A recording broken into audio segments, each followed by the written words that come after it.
Agile has traditionally only been thought of as a software type of project management. And this makes sense because it did originate in software engineering, and it makes a bit more sense in software because software has a low cost of change and has other features like the fact that it's able to be delivered in small increments or features. Feature request is a big thing we use in software. But in reality, Agile is suited for any type of complex project. A project where a small change in an input could result in a large change in an output, and it's quite hard to predict. Additionally, Agile is helpful when the requirements for a project are quite unknown, when we don't really know what will provide the most value at the end until we really see a sort of working prototype. Recognizing this, Agile was applied to a Dutch bank, and it was applied in the form of multiple Scrum elements. So the entire Scrum framework wasn't used, and Scrum is one of those things that should be taken in its entirety. But different aspects of Scrum were applied to achieve a more agile approach. Now, the bank had previously attempted to use an agile approach, but it was still quite traditional in a lot of ways. There was still a lot of holdovers from their old management style. So, what were some of the benefits that the bank saw from actually implementing this agile approach? Well, to start with, they had a lot more valuable features at the end of each sprint and at the end of the same period of time in comparison to the old approach. And this makes sense as it is one of the main agile principles to provide value for the customer. In their previous approach, a lot of the work that was completed delivered output, delivered features, a working product. But customers didn't really want that product, or they really wanted something slightly different. Another benefit that Agile was able to provide was more frequent features, and this was expected as Agile and Scrum sprints are typically much shorter than any sort of traditional management approach. However, the bank also noticed that they had more features, outright, total, in the same period of time in comparison to before. Now, this is not the main purpose of Agile, as Agile is always about effectiveness rather than about efficiency. But the fact that they had more features showed that Agile was still able to improve the efficiency of the bank from their current approach. On top of this, the bank saw higher job satisfaction, and this was combined with the fact that their teams were now unified and they were striving towards a single goal. Now, some of the Agile principles that contributed to this were actually Scrum principles, and the first one was that a single product owner had to be in place for multiple squads. So previously at the Dutch bank, they had one product owner per squad, with multiple squads working on the same project. Now, this resulted in a lot of siloing. Squads would try to choose items from a product backlog that they thought could be compartmentalized, contained just within their squad, rather than necessarily the most highest value items on that backlog. However, this was never very effective as there were many squads that were dependent on others. And the analysis of the banks found that there were up to 7 squads that were dependent on each other for the production of a single product backlog item.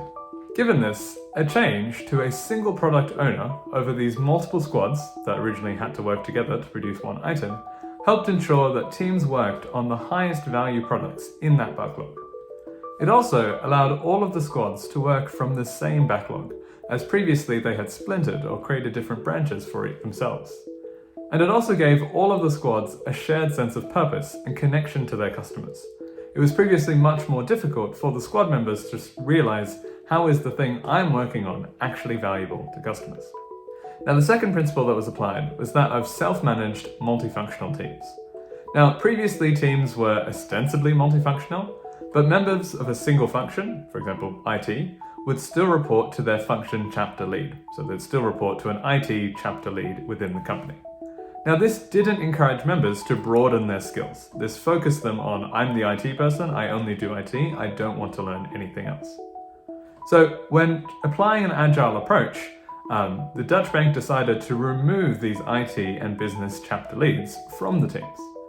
They also encouraged multi-skilling in general, and the removal of these people also encouraged multi-skilling. And they gave teams the problems to solve rather than solutions to implement, trusting them to manage themselves and find the best solutions rather than just simply being given and handed a solution. And lastly, the teams were then encouraged to choose product backlog tasks that were beyond their comfort zone, especially those of a higher value. The case study with the Dutch bank also shows a lot of traditional approaches or traditional principles in project management that have been contradicted by the Agile style. And the first is that project management is all about monitoring and controlling the project. Now, this assumes the ability for the team to create an accurate baseline far in advance. And this is often not true in a complex project. In the Dutch bank in particular, they were comparing progress against a really outdated plan, a plan they would set 6 months earlier, and they would compare their progress 6 months later. Now, this is an approach that's focused on output rather than value. We want to get this particular thing done, and we want to monitor and control the project until it gets done. But Agile is about value. We only want the features that provide the most value to get done. Now, the Dutch bank used more frequent sprints, so 2-week sprints as opposed to their old 6-month methods. And they also implemented short-term planning, where they would only plan for the sprint ahead. And this enabled them to better meet uncertain requirements than a traditional monitoring and controlling approach. The second traditional principle that Agile is contradicting is that every squad needs a direct manager. Now, this comes out of motivation theory, and it assumes that teams are incapable of managing themselves, and that ultimately they don't want to do work. This also creates long chains of commands and slow decision making, as your manager then has to report to another manager and so on to make any decisions. And it also separates teams from each other, as they listen to what their direct manager says rather than focusing on an overarching goal. Now, the Dutch bank contradicted this principle by using a single product owner for multiple teams or multiple squads, and they removed those chapter leads as we talked about earlier. This showed that teams were able to manage themselves, and moving that product owner to look over 7 squads as opposed to 1 forced them to step back from the managerial role, as they couldn't be a hands-on manager for 7 separate squads. This focused the teams on a shared goal and provided them a shared sense of direction and purpose. So in conclusion, even in a Dutch bank, Agile can provide benefits of more valuable, frequent features while achieving higher job satisfaction. This was achieved using Scrum principles such as a single product owner and multifunctional teams, and these Agile principles contradicted traditional ideas such as project monitoring and control and constant team management. Thank you for watching.